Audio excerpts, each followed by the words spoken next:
welcome to this update video. I trust and hope you're doing good today. So we're going to be taking a look at what is going on across the Atlantic. We've got our disturbance now designated as Invest 98L. So it is given that designation because it has been closely monitored for development, and all models are showing that this is going to become a tropical storm, and even a hurricane is possible from it as we head into next week. And of course, the Eastern Caribbean is at risk. And so if you're in the Lesser Antilles, even the Virgin Islands, Puerto Rico, Hispaniola, you want to be keeping a very, very close eye and probably putting a few things in place for this system here. So we're going to be looking at the latest for it. So the next talk of the town is going to be 98L, and let's get straight to it. Here we can see it on satellite imagery. Lots of disorganized showers and thunderstorms right now, so nothing too defined. But as it makes its way to the west, it is going to be encountering a more conducive environment, which will allow for development. And as we head to the vicinity of the Caribbean, there is a tropical wave that's moving in, and that's helping to enhance the rain for parts of the Lesser Antilles, especially the Leeward Islands and the southernmost part of the Windward Islands, such as Trinidad and even Tobago, even the Grenadines. You guys may have had a couple of showers passing through in the rest of the Lesser Antilles as well. You can let me know what's been happening. And then for the ABC Islands, much not going on, seeing some scattered showers north of the area, but south of the Dominican Republic, much not going on for Puerto Rico either.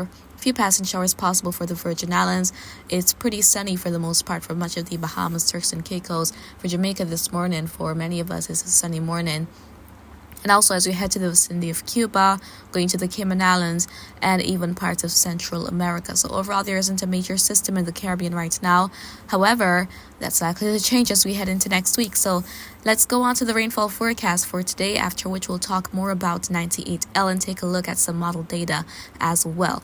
So now we've got the Euro model, and this is showing the rainfall accumulation, the totals that we could see across the region for the next day or so. And here we can see that it's pretty colorful for the Windward Islands and even parts of the Leeward Islands as well. So St. Vincent, the Grenadines, Grenada, Trinidad, Tobago, Barbados, even St. Lucia may experience an increase in shower activity throughout today. Maybe not as much for Martinique, Dominica, Guadeloupe, Montserrat, even for St. Kitts, but headed to Nevis, Saba, St. Eustatius, Anguilla, St. Martin, St. Barthélemy, Antigua, Barbuda, there could be a bit more shower activity in the area. Similar thing for the Virgin Islands and a few spots in Puerto Rico. ABC Islands likely to remain on the dry side, seeing that it's very colorful for Northern South America. Colombia all the way through the Guyanas, there could be some additional downpours and some thunderstorms kicking up, especially in the afternoon. Similar story for Central America. Headed to the Cayman Islands, Jamaica, Cuba, the Bahamas and Turks and Caicos, Hispaniola. There could be some showers loitering around here and there, and even a couple of thunderstorms kicking up this afternoon. But overall, major rainfall activity is not anticipated, at least for a widespread area. Heading back to 98L, here we can see that it has that very high 80% chance of development over the course of the next 7 days. So the chance has been on the rise, and eventually we could see this becoming a tropical depression or even a tropical storm as it approaches the Caribbean Islands. Models are pretty consistent about that. And the next day model list for the hurricane season is Ernesto. So I have pretty high confidence right now that this will become Ernesto as we're going to be headed into next week, early next week. A general westward track is expected of the system for now, but a weakening in the high pressure area to the north should allow some sort of curvature of the system as it enters or nears the Caribbean. So we could see it not coming fully into the Caribbean and moving towards Central America, but it could be a problem for it's likely to be a problem for the Lesser Antilles. Let's just say that. So especially the Leeward Islands, going to, as I said, Puerto Rico, the Virgin Islands, Hispaniola, maybe even the Bahamas and Turks and Caicos are going to be needed to keep watch as well.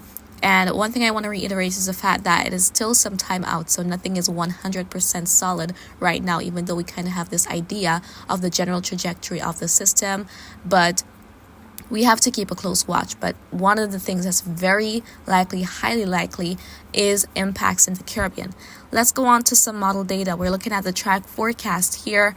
Not a whole bunch of models available, but we do have a decent amount, and we can see that the tracks are kind of tightly packed, at least for the next 2.5 days or so. We can see them expecting that general west to west northwestward trajectory, but then we kind of see them spreading out a little bit more as the system would approach the Caribbean. So within 3 days to 5 days, even going to 6 days out, here we can see that some of these tracks here want to take the system curving out before it reaches the Caribbean. Then we have tracks here that want to take the system into the Caribbean, then curving up and out. So there are quite a bit of possibilities on the table, but for the short term, the model tracks are kind of locked in with what the system is going to be doing.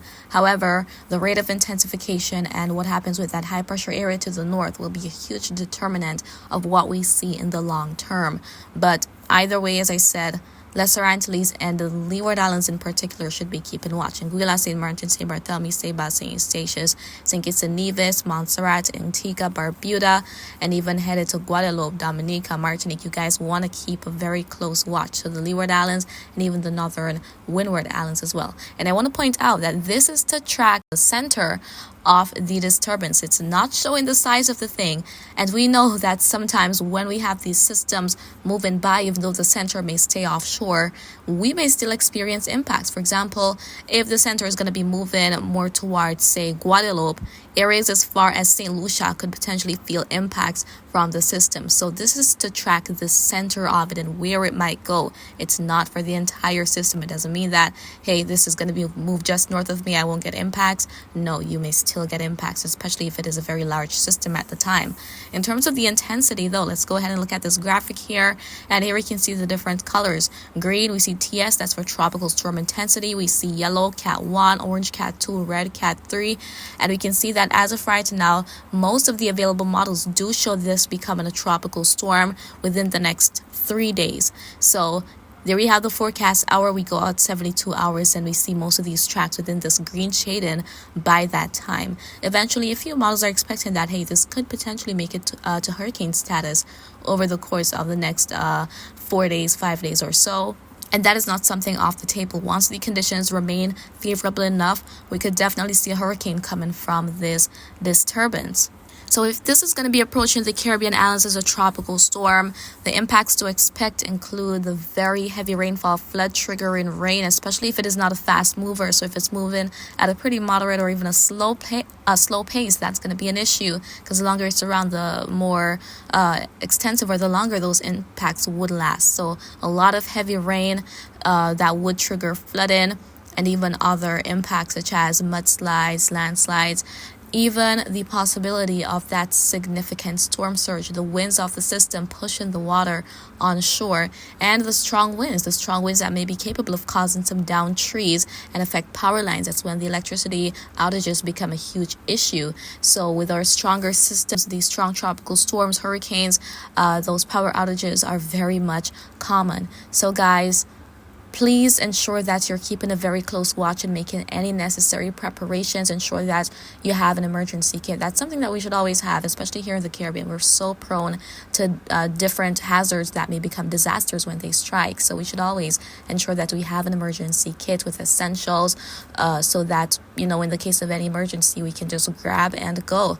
So I'm here to keep you guys posted, though, and when necessary, I will do dwell updates daily just to make sure that I have the latest information out to you as much as possible. So as we're going to be heading into the next couple of days, guys, please keep a very close watch if you're in the Eastern Caribbean, and I will continue to keep you updated as necessary. And so that is basically it for this update video. That's what I wanted to share with you, and I do hope you found it to be informative. But if you have any questions, feel free to leave them in the comments. I'll get to you when I have the chance to do so, and remember to always be weatherwise.